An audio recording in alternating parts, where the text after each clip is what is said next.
You guys, what is going on? Sam here, back with a brand new YouTube video. In today's video, we're on some Call of Duty Black Ops 3. Now, this is going to be the first edition of a new series I will be starting on my channel called Our Old Games Better. That being said, let's hop right into it, guys.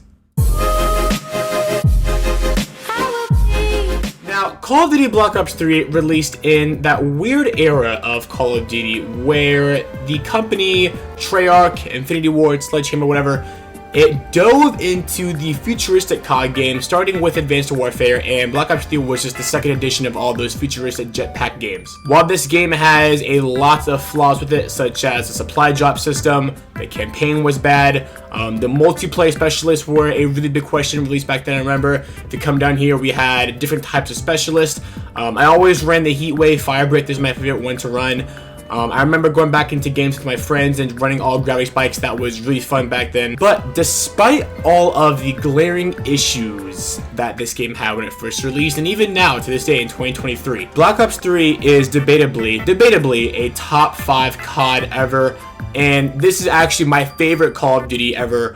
I know that Modern Warfare 2, Black Ops 1, Black Ops 2, all those other older COD games, maybe some of the people's favorites, but Black Ops 3 is by far my favorite Call of Duty of all time. Now, I've played the older CODs, I played the original MW2, I love MW2, I played the original Black Ops 1. Like I said, I grew up playing those games. I grew up playing Modern Warfare 2, Black Ops 1, Black Ops 2. So with that being said, let's go ahead and hop into a quick TDM match for you guys today. And it's only fitting that we play on Combine. So back then, actually, when this game first released in 2015, I want to say, you could end up playing on the same map over and over and over again. So back then they had the map voting. It's not like today in Modern Warfare 2 22 where it automatically gives you a map to play on. Back in the older CODs, you actually got to vote for a map. So you could either vote to play on a new one or play on the previous map you just played on.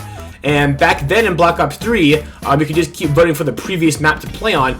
And every time Combine would come up, everyone would always just vote for Combine. So you would get on at night with your buddies, and all you would play is this Combine. It was really weird. So as y'all can see, I have the diamond camo on my KN-44. I actually fresh started twice in this game. Back then, you had the ability to fresh start, meaning you lose all of your progress, all your camos, all your procedures, all your calling cards, everything you lost off it, and basically you'd restart like it was a fresh game, like you just got in the game for the first time. And the Mastery camo back then was called Dark Matter, and to me it was the most sought after Mastery camo of all time. And I might show a little bit of bias, like I said, this is my favorite Call of Duty of all time, but I think the Dark Matter camo is the best Mastery camo of all time. Black Ops 3 also released the most broken gun ever to be put into Call of Duty on the 205 Brecci, or Brecci, or how you pronounce it. Like I said, the Brecci was a really overpowered gun, and every time you saw someone using this in your game, you wanted to throw your freaking controller at your TV, whatever you're playing on. Like I said, guys, the 205 Brecci was just a menace in every single lobby you went into. No matter what, you'd always find someone using that stupid shotgun, especially on Nuketown and the small maps like Combine. Like I said, guys, this is my favorite COD ever, and this Call of Duty will always have a special place in my heart. And for you guys that know me IRL, you guys can back me up on this. I would defend this game to the day I die. Remember, I used to be that kid in school and ask all my friends, hey, get on Black Ops 3 this weekend, double crypto key weekend. And I have a very vivid memory of my buddy Andrew. We're sitting in the hallway. We were in the same social studies class in 7th grade.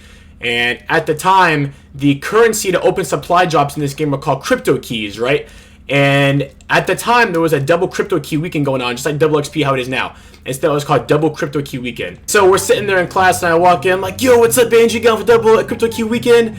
And now he was like, yeah, I'll get on, blah, blah, blah. And that whole weekend, we grinded playing Black Ops 3 because the most sought after things this entire game, fun fact, it wasn't Mastery camo, it wasn't diamond camo, it wasn't any guns, it was all of the supply drop weapons. And I believe the first rendition of these weapons were actually melee weapons. It was like the butterfly knife, I believe the wrench was in there, and I think the crowbar as well. It was called the Iron Gem. You guys, I thought this was the coolest thing back then. This end game emote thing that they used to do back then was so cool. I loved doing this back then. Okay, you guys, with that last match, we actually got 30 crypto keys, so we're gonna open a rare supply drop and see what we can get. All right, guys, here we go. Trade 30 crypto keys. See what we got. A legendary, another legendary, and a rare. Wow, that's actually really good, and unfortunately I would never use any of this stuff ever again, but we'll just go ahead and equip it anyway. Now back then in middle school, when I was 13, I was into a lot of CDO, which stands for COD Pro League, and in my opinion, Black Ops 3 was one of the most entertaining COD Pro Leagues of all time. Just because of all the advanced movement, I thought it was really fun to watch. Now, we haven't even gotten to the campaign yet. That is the one stain on Black Ops 3 is the campaign. Outcome, train go boom. Train go boom. Like I said, the campaign is the one stain that Black Ops 3 has. It didn't reference any other COD games. It didn't reference Black Ops 1. Didn't even reference Black Ops 2. The only thing it referenced was Nova 6 Gas, which was in Black Ops 1. So while the campaign may be bad, and the multiplayer, from a casual standpoint, might be mediocre at best, we haven't gotten to the crown jewel of it all, which is Black Ops 3 Zombies. Listen guys, if you guys weren't around for the Black Ops 3 Zombies era and the Zombies Chronicles era, you guys missed out on a serious fun time and a prime time in Call of Duty Zombies. Call of Duty Black Ops 3 Zombies not only has the best zombies of all time, it also has the best Easter eggs of all time as well. With the release of Zombies Chronicles on Black Ops 3 gave you the best of both worlds when it came to zombies. If you like doing Easter eggs and having some way of a challenge and end goal, you had maps like Shadows of Evil, Horizon Jack, Gora Krovi, and if you want to take it back to the old days, you had maps like Kino, Moon, and Ascension. Now, on my personal zombies ranking list, 3 of the top 5 maps are Call of Duty Black Ops 2 Zombies maps. And number 1, I have Mob of the Dead. Obviously, it's the crown jewel zombies. You're not going to beat it. At a very close second, I have Origins. Origins is probably the hardest map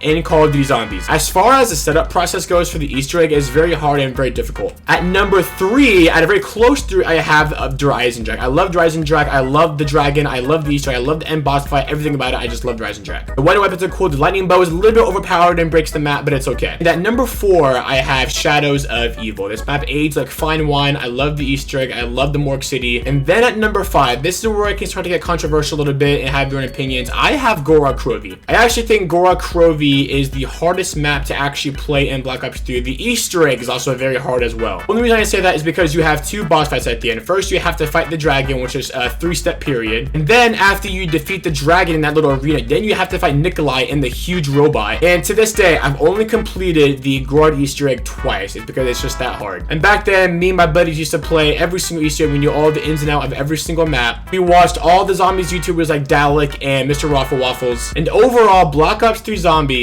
like I said, is the best zombies of all time. You can make a compelling argument for Black Ops 1 and maybe even BO2 only because Black Ops 2 gave us Mob of the Dead and Origins, but I feel there's just not one bad map in Black Ops 3. You can make a small argument for Revelations only because it's a recycle of all the maps. Now, one thing I will say is that the Revelations Easter egg is dog awful and it's a terrible Easter egg, hence why I've only completed the Revelations Easter egg 1 time. So yeah guys, I'm gonna try and make this into a series. Are old games better? I guess this can be episode 1. In my last video, it was the story time video, and like I said, you can expect to see more of those coming out in the future. But I also want to upload different types of videos on different types of games just so I can keep some variety on the channel. And you guys comment below on what game you'll want to see next for our Old Games Better episode 2. Anyways guys, that's gonna wrap it up for today's video. Hope you all enjoyed, and see ya.